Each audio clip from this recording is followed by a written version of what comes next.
So I've had my Porsche Cayman S now for about a year and a half. Took out a policy whereby I can pay a bit extra and I get a mobile unit to repair any chips, dents or scratches that I get on the vehicle.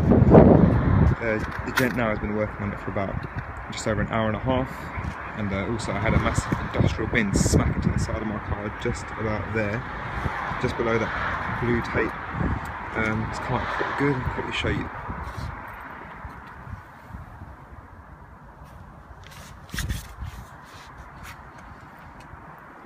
Some marks on the bodywork right in the front, just here.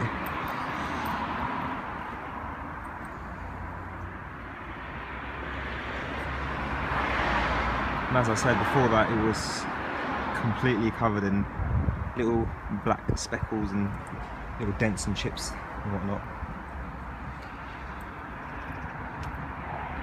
So I filled in with a bit of paint, and now this thing is just drying off the new paint that's been added. It's come out pretty good.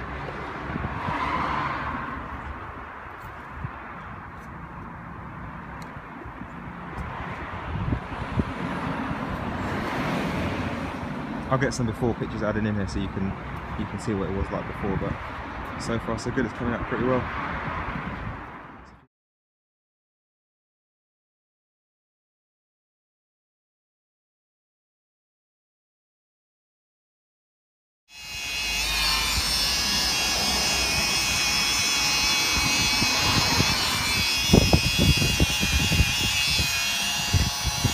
Looking good as new, isn't it? Well, it'll be right when I'm finished.